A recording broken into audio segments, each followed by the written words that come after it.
Hello बच्चों, राम अवतार academy में स्वागत है आप सभी का। क्लास 10th की मैथमेटिक्स की क्लास चल रही थी हमारी और फोर्थ चैप्टर स्टार्ट हो गया था क्वाड्रेटिक इक्वेशन वाला। 4.2 में आपको क्वाड्रेटिक इक्वेशन पहले फर्स्ट क्वेश्चन हमने कर लिए थे जिसमें क्वाड्रेटिक इक्वेशन गिवन थी और फैक्टराइजेशन मेथड से आपको वैल्यू फाइंड आउट करनी थी। ठीक है, जो हमने डिटेल में किया था। अगर आप फर्स्ट टाइम इस वीडियो को देख रहे हो तो हमारी प्रीवियस वीडियो को जरूर देख लीजिएगा एक बार। तो आज चलते हैं अपने नेक्स्ट सेकंड क्वेश्चन से स्टार्ट करने के लिए।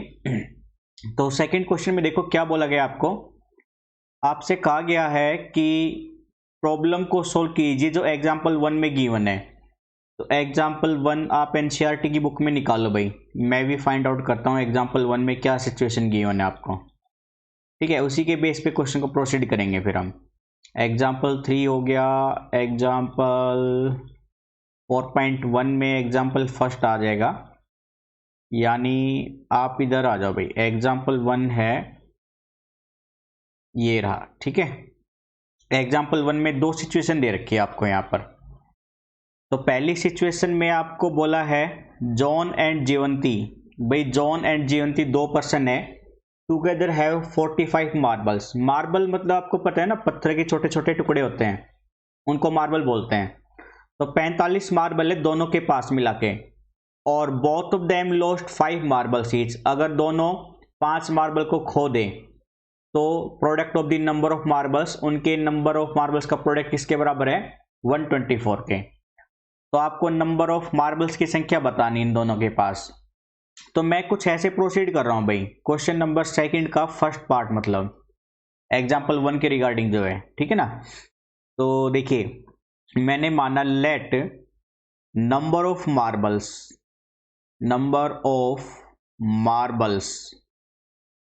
जीवंती और जॉन। तो जॉन के पास मान लिया मैंने, let number of marbles John have. John के पास है number of marbles x.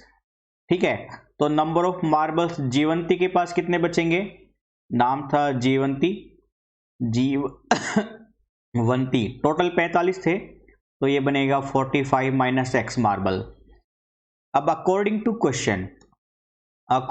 Question आपको बोला गया था अगर दोनों 5 मार्बल को लॉस्ट कर देते हैं तो उनके नंबर ऑफ मार्बल्स का प्रोडक्ट 124 आएगा। यानी जॉन के पास अगर 5 मार्बल लॉस हो गए तो x माइनस 5 बचे, और जीवंती से 5 मार्बल लॉस हो जाएंगे तो ये वैल्यू आएगी, और इन दोनों का प्रोडक्ट बराबर है 124 के, है ना, 124। तो देखिए भाई x माइनस 5 ऐसे कैसा, इंटू में 45 में से 5 जाएगा तो ये बनेगा आपका 40 माइनस एक्स इक्वल टू 124। अब सबसे पहले 40 माइनस एक्स की मैं इस x से मल्टीप्लाई करूंगा तो ये बनेगा 40x माइनस का एक्स स्क्वेयर, और फिर मैं -5 से करूंगा इस पूरी वैल्यू को तो ये बनेगा माइनस का 540 200 एंड -5 और माइनस एक्स प्लस का 5x इज इक्वल टू 124। भाई माइनस एक्स स्क्वेयर मैंने पहले ऐसे कैसा रख लिया, अब 40x प्लस का है और 5x भी प्लस का है, ये जुड़कर 45x बन जाएगा। माइनस 200 था और 124 जो इक्वल के उधर था लेफ्ट में ले आएंगे, नेगेटिव बन जाएगा 124 इक्वल टू 0। यानी ये इक्वेशन अब ऐसे बनेगी आपकी माइनस एक्स स्क्वेयर प्लस में 45x माइनस का 324 इक्वल टू 0। अब नेगेटिव वैल्यू से पूरी वैल्यू को मल्टीप्लाई कर दो, मतलब पूरी वैल्यू को मैंने मल्टीप्लाई कर दिया -1 से, तो माइनस एक्स स्क्वेयर प्लस का एक्स स्क्वेयर बन जाएगा। 45x जो प्लस का था वो नेगेटिव में आ जाएगा -45x, और 324 नेगेटिव है और नेगेटिव से मल्टीप्लाई होने पर प्लस का 324 आ जाएगा इक्वल टू 0। अब स्प्लिट करने का तरीका मैंने आपको बताया था फैक्टराइजेशन मेथड में। -45x के दो पार्ट करने हैं जिनको ऐड करोगे तो -40x ही आए, और मल्टीप्लाई उनकी किन के बराबर आए, फर्स्ट और थर्ड टर्म, यानी x स्क्वायर और 324 का मल्टीपल जो कि 324x स्क्वायर आएगा।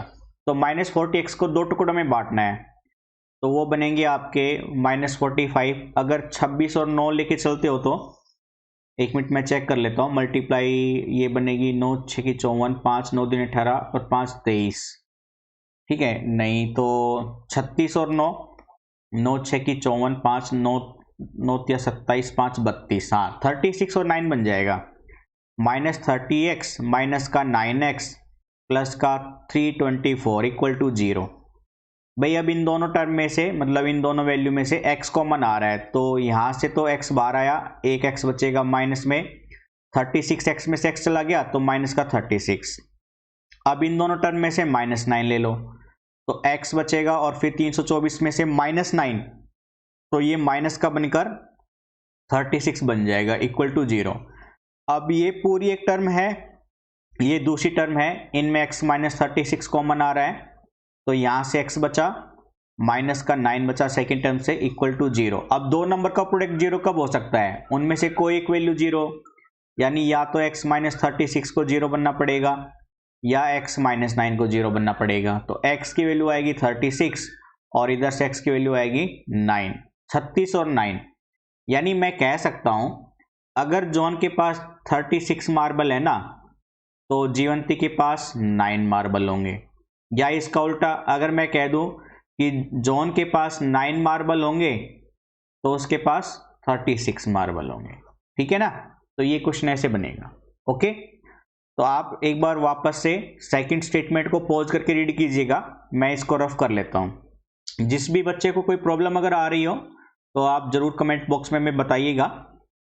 हालांकि हम पहले से ही अच्छे से डिटेल में स्टडी कर रहे हैं, मेरे हिसाब से आप लोगों को कोई प्रॉब्लम नहीं आनी चाहिए, लेकिन फिर भी इंडिविजुअल कुछ बच्चे ऐसे होते हैं जिनको बहुत सारी प्रॉब्लम हो रही होगी, और शायद से ऑफलाइन क्लासेस से उनको बेनिफिट भी नहीं मिल रहा होगा कहीं पे अगर वो ले रहे हैं तो, और क्लास में भी टीचर की स्पीड ज़्यादा होने की वजह से उनको प्रॉब्लम फेस हो रही होगी। तो कोई दिक्कत नहीं है बच्चों, आप लोग है ना अपनी चीज़ों को थोड़ा सा डिस्कस किया करो हमारे साथ।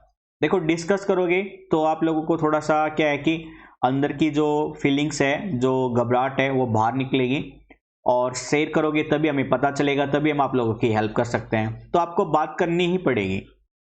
ठीक है, आप लोगों को किसी न किसी एक पर्सन से ऐसे जो आप लोगों को अच्छी गाइडेंस दे सके और आपको पूरी तरह से गाइड कर सके लाइफ की हर सिचुएशन में, ऐसा एक फ्रेंड भी ढूंढना पड़ेगा। तो अगर नहीं मिल रहा है तो आप हमसे कम्युनिकेट कर सकते हो। ठीक है, चलिए भाई सेकंड के सेकंड पार्ट पे, यानी एग्जांपल फर्स्ट के सेकंड स्टेटमेंट पे। तो सेकंड स्टेटमेंट रीड करते हैं। आपको कहा है कॉटेज इंडस्ट्री है, products a certain number of toys in a day. भाई कोई भी एक छोटी इंडस्ट्री है जो एक दिन में कुछ खिलौने बना रही है, और कहा गया है कि cost of production of each toy was found to be 55 minus the number of toys produce in a day. तो कह रहा है जो खिलौने बना रहे हैं ना, उनमें एक खिलौने की कीमत क्या है? 55 माइनस में नंबर ऑफ खिलौने जितने बनाए गए हैं। तो पहले इतनी स्टेटमेंट को यूज कर लेते हैं।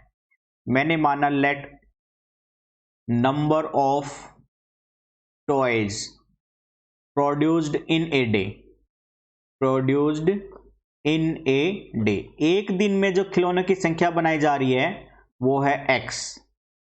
इसलिए cost of one toys, cost of one toys, एक खिलौने की कीमत क्या बनेगी? उसने कहा था 55 माइनस में number of toys produce in a day, तो यानी 55 माइनस x रुपए बन जाएगी।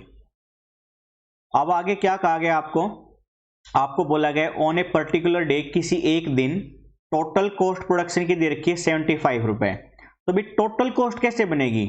आप जितने टॉयज बन रहे हैं एक दिन में, उसकी एक टॉयज की जो कीमत है उसे मल्टीप्लाई कर दो, यानी x की 55 माइनस x से मल्टीप्लाई कर दो, आपकी टोटल कॉस्ट आ जाएगी जो कि है 750 रुपए। तो आपको आगे पूछा गया है we would like to find out number of toys, तो आपको खिलौने की संख्या बतानी है, उस एक दिन के अंदर कितने खिलौने बनाए गए हैं।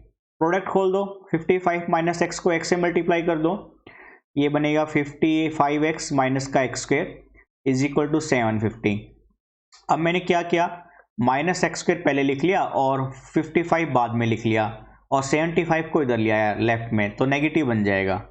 अब अगेन पूरी वैल्यू को मैं मल्टीप्लाई करना चाह रहा हूँ -1 से, तो स्टेटमेंट बन जाएगी आपकी x स्क्वायर माइनस का 55x एंड प्लस का 750 इज इक्वल टू 0।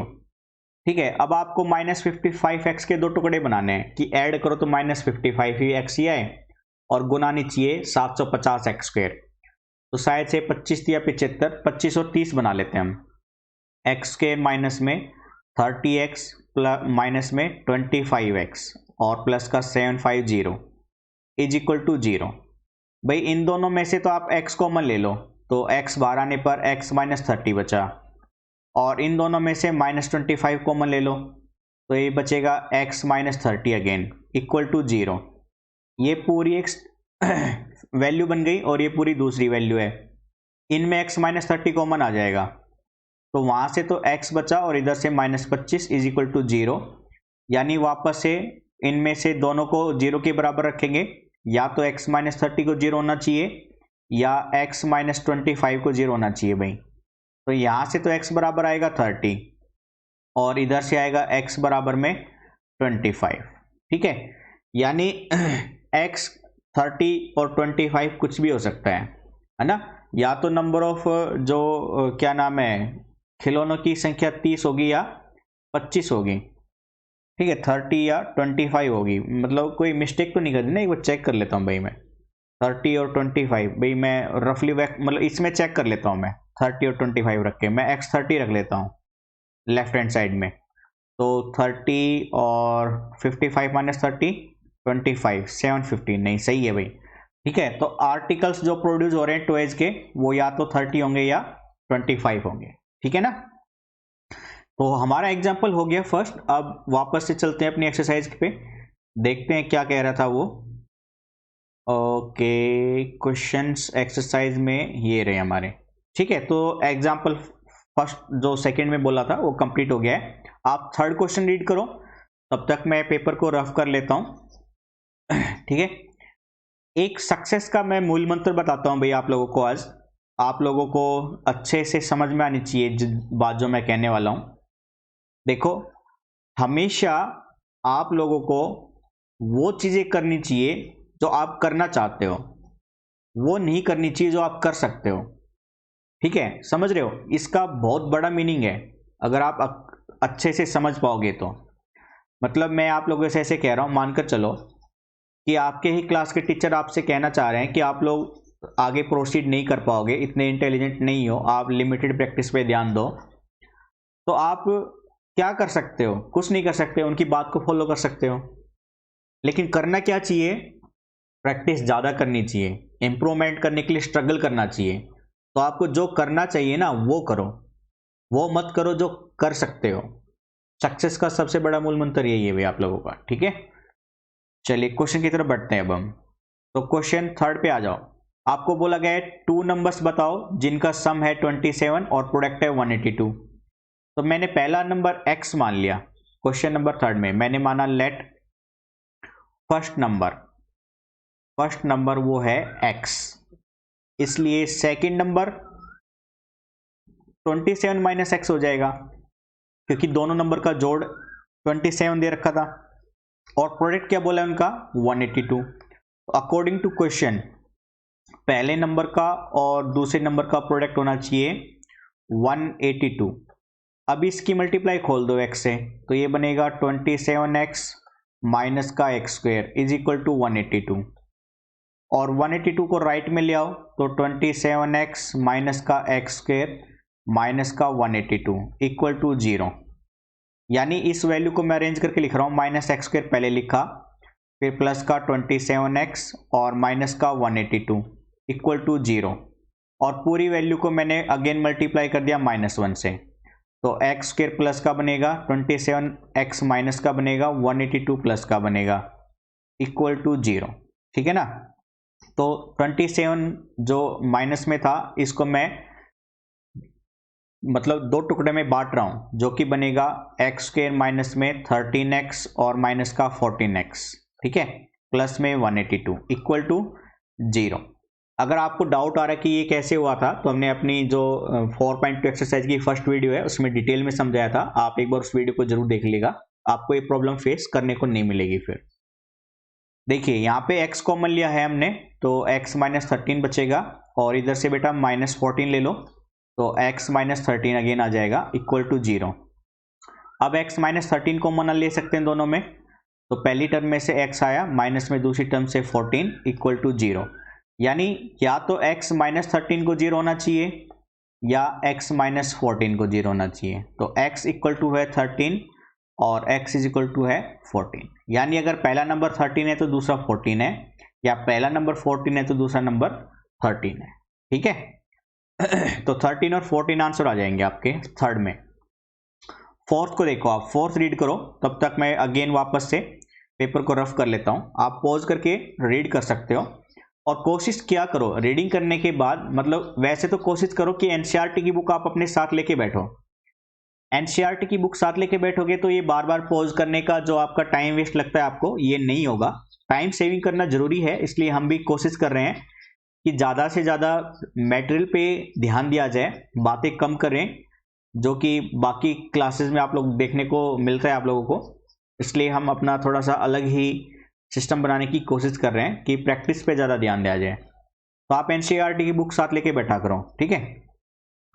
तो क्वेश्चन नंबर 4 में आ जाओ भाई। आपको बोला गया two consecutive positive integer sum of whose square is 365। Consecutive positive integer का मतलब समझो। देखो कॉन्जुगेटिव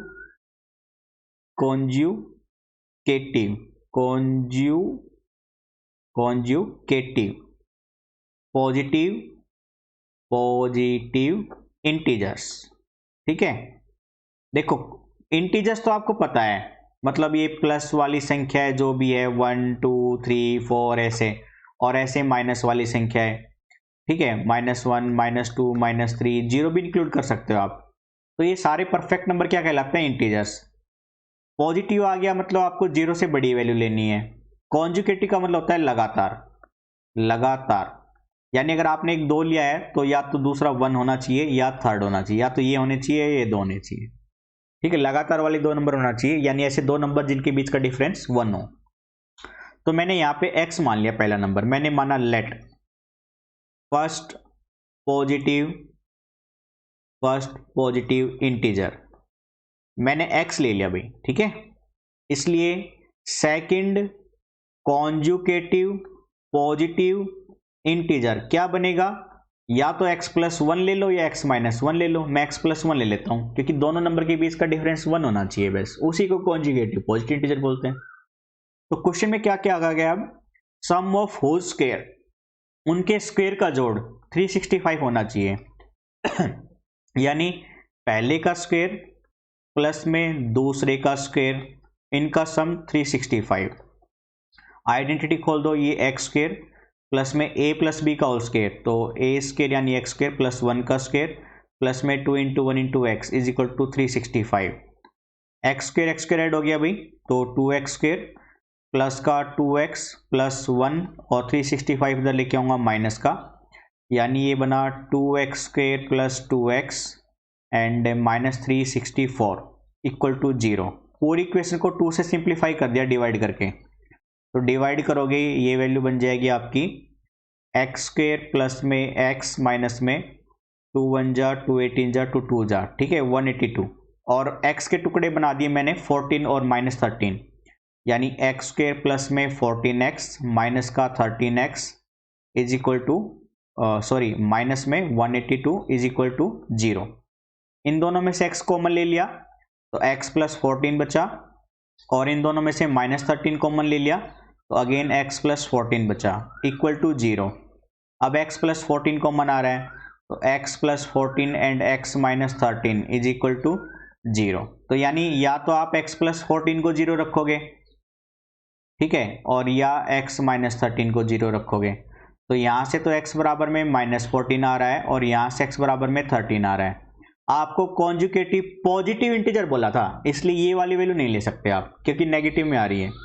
तो आपको क्या लेना पड़ेगा? 13। तो अगर पहला नंबर 13 है तो दूसरा नंबर क्या होगा?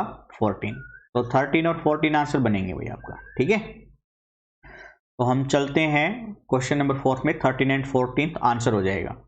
अब वापस से 5th क्वेश्चन को रीड कीजिएगा, मैं अगेन पेपर को रफ कर लेता हूं, ठीक है ना भाई। रीड करने के साथ साथ आप कोशिश कीजिए पेन पेपर लेकर उसको सोल्व करने की, क्योंकि खुद से सोल्व करोगे ना तो आपको पता चलेगा कि एक्चुअल में आप लोगों को किस तरह की प्रॉब्लम फेस हो रही है, तो फिर क्लास में आप उसी चीज के ऊपर फोकस कर पाओगे। है ना। तो आप क्लास में उसी चीज पे फोकस कर पाओगे, और अगर वही चीज दोबारा से प्रॉब्लम आ रही है उसी चीज की, तो फिर आप हमें कमेंट बॉक्स में लिखिएगा, फिर हम आपको थोड़ा सा और डिटेल में प्रैक्टिस करवाते हैं, और मतलब एक्स्ट्रा क्वेश्चन लेकर आते हैं फिर आपके लिए, ताकि एक्स्ट्रा प्रैक्टिस से आप लोगों को कॉन्फिडेंस डेवलप हो जाए। कई बार क्या होता है, मतलब चीज़ें आती हैं, समझ में भी आ जाती है, लेकिन जब करते हैं ना तो ऐसा लगता है कि होगा नहीं, उसमें क्या होता है, थोड़ा कॉन्फिडेंस डाउन सा लगता है। और उसका बस एक ही कारण है कि हम लोगों ने प्रैक्टिस पे कम ध्यान दिया। मतलब अगर ऐसा होता है तो इसका मतलब है कि आप लोगों ने कम प्रैक्टिस पे ध्यान दिया हुआ है, इसलिए कॉन्फिडेंस डाउन वाली चीज़ें आती हैं कई बार। तो क्वेश्चन नंबर 5 में चलते हैं भाई। अब हम क्वेश्चन नंबर 5, आपको 5 में क्या कहा गया है, altitude of A right triangle is 7 centimetre less than it's base, कि किसी राइट ट्राइंगल का जो एल्टीट्यूड है वो बेस से 7 सेंटीमीटर कम है। तो भाई मैंने मान लो ये ट्राइंगल ले ली, ठीक है, ये वाली, और यहाँ पे राइट एंगल दे दिया, यानी ए बी सी। मैंने बेस को एक्स मीटर दे दिया है भाई, मान लो, ठीक है। यूनिट क्या चल रही है इसमें, सेंटीमीटर चल रही है ना, सेंटीमीटर। तो मैंने एक्स सेंटीमीटर ले लिया, तो एल्टीट्यूड कितना कम हो जाएगा, -7, मतलब 7 कम हो जाएगा। तो एक्स -7 सेंटीमीटर। क्या कहा गया है, हाइपोटेन्यूज 13 सेंटीमीटर है, यानी ये हाइपोटेन्यूज होती है लॉन्गेस्ट साइड। और आपको बोला है फाइंड दी अदर 2 साइड्स, तो आपको साइड बतानी है, यानी ए बी बतानी है और बी सी बतानी है आपको। तो पाइथागोरस थ्योरम का यूज करेंगे, according to Pythagoras theorem. Pythagoras theorem क्या कहती है भाई, क्या कहती है, हाइपोटेन्यूज यानी AC का स्क्वायर बराबर होगा बेस यानी AB का स्क्वायर प्लस में परपेंडिकुलर यानी एल्टीट्यूड BC का स्क्वायर। तो AC है 13, उसका स्क्वायर चलेगा, AB है x, उसका स्क्वायर चलेगा, और BC है x -7, उसका स्क्वायर चलेगा। तो 13 का स्क्वायर 169, एक्स स्क्वायर प्लस में a माइनस बी का होल स्क्वायर लगा दिया, तो एक्स स्क्वायर प्लस में 49 माइनस का 14x। ओके, तो 169 इज इक्वल टू, ये ऐड किया तो 2x स्क्वायर माइनस का 14x प्लस का 149 इक्वल टू 169 चल ही रहा है, तो 169 को मैं उधर ले आता हूँ, यानी ये बनेगा 0 is equal to 2x square minus 14x plus में 149 माइनस का 169, यानी 0 is equal to 2x square minus का 14x। भाई 169 माइनस का है, 149 प्लस का है, तो ये सिंप्लीफाई करोगे तो माइनस का 20 आ जाएगा, यानी इक्वेशन आपकी ऐसे बन गई है। अब ये क्वाड्रेटिक इक्वेशन डेवलप हो गई है इस फॉर्म में, 2x square minus 14x minus 20 is equal to 0, और पूरी वैल्यू को 2 से डिवाइड करके सिंप्लीफाई कर लिया मैंने, तो जो बनेगा x square minus 17x minus का 10 इज इक्वल टू 0।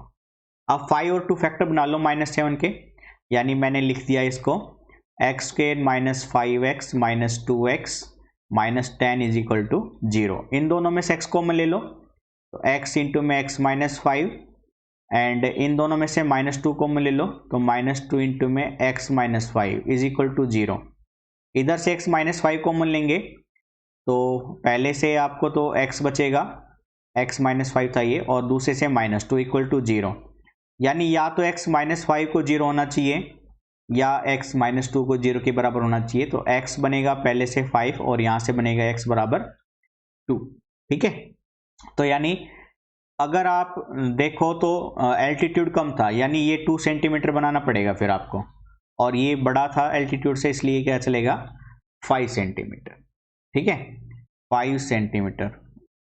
5 में से भाई 5 25 और 4 29, ये मिस्टेक कर दी हमने, 1 मिनट रुको भाई। 13 का 1 स्क्वायर 7 7 49, 7 दूनी 14x और 1x square minus 14x and 149 नहीं था भाई, सॉरी भाई, सॉरी मिस्टेक हो गई है, ठीक है, कैलकुलेशन मिस्टेक हो गई है। ये 149 लिख दिया था मैंने यहाँ पर, जबकि वो चल रहा था 49, ये 149 गलत लिख दिया भाई, सॉरी बच्चों, ठीक है, कोई बात नहीं भाई, कोई बात नहीं, अभी सही कर रहे हैं इसको। देखो हम अब, क्योंकि -7 में ना मैंने वहाँ पे पुट करके देखा तो चेक किया हमने, एल्टीट्यूड फिर नेगेटिव में आ रहा है, जो कि पॉसिबल नहीं है, तो इसको रफ कर दिया हमने। और जो करेक्शन था वो मैं यहाँ पे कर रहा हूँ, यानी ये मिस्टेक हो गया था, इसको कट किया तो 169 is equal to x square 2x square minus का 14x प्लस का 49 और 169 इधर आएगा तो 0 is equal to 2x square minus 14x plus में 49 माइनस का 169, यानी इक्वेशन बनी आपकी भैया 2x स्क्वेयर माइनस 14x और माइनस का 120 इक्वल टू 0।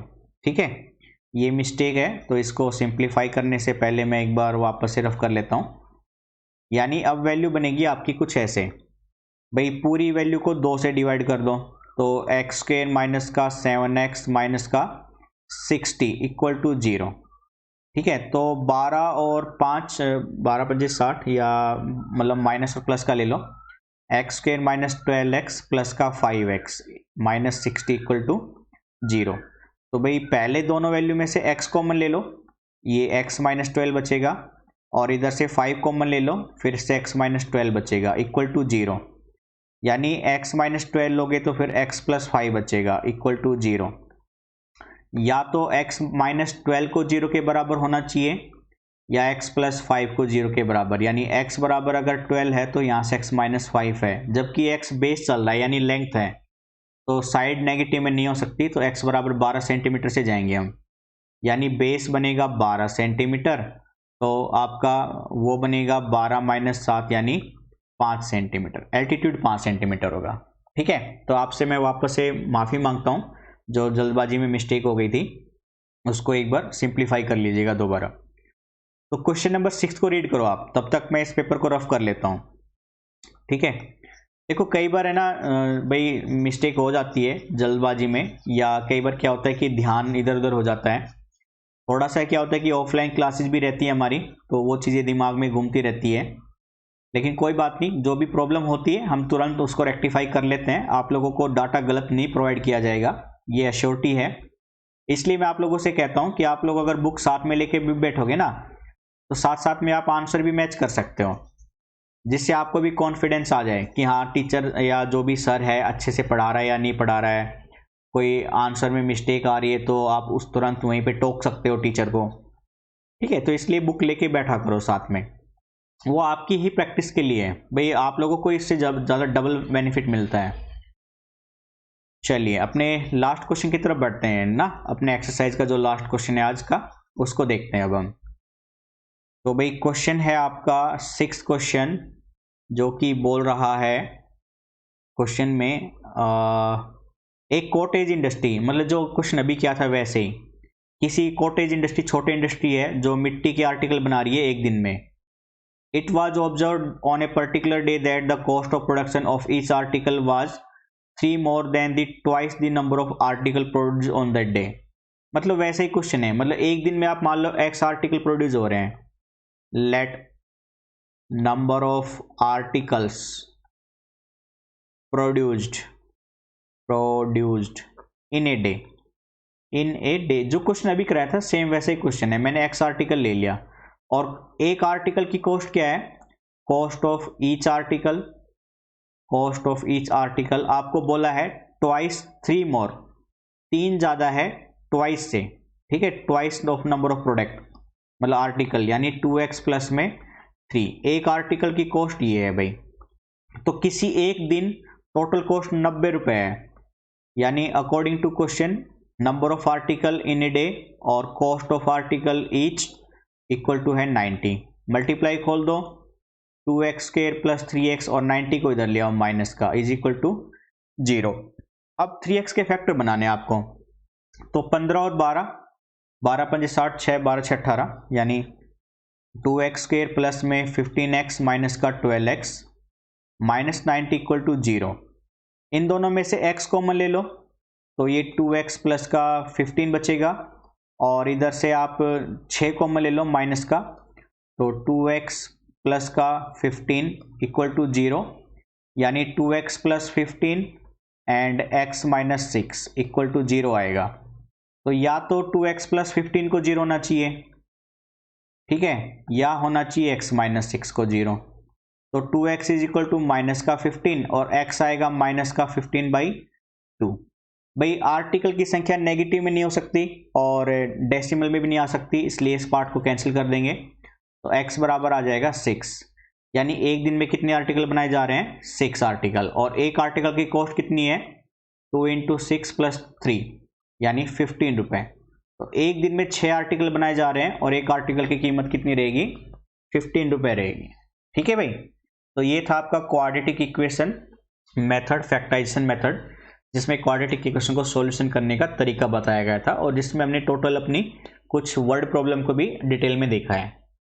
तो आई होप आप लोगों को क्लासेस अच्छे से पसंद आ रही होगी, और फिर भी कोई क्वेरी होती है तो कमेंट बॉक्स में जरूर लिखिएगा भी। ठीक है, तो आज के सेशन को यहीं पे रखते हैं बच्चों। Thank you, bye bye, take care.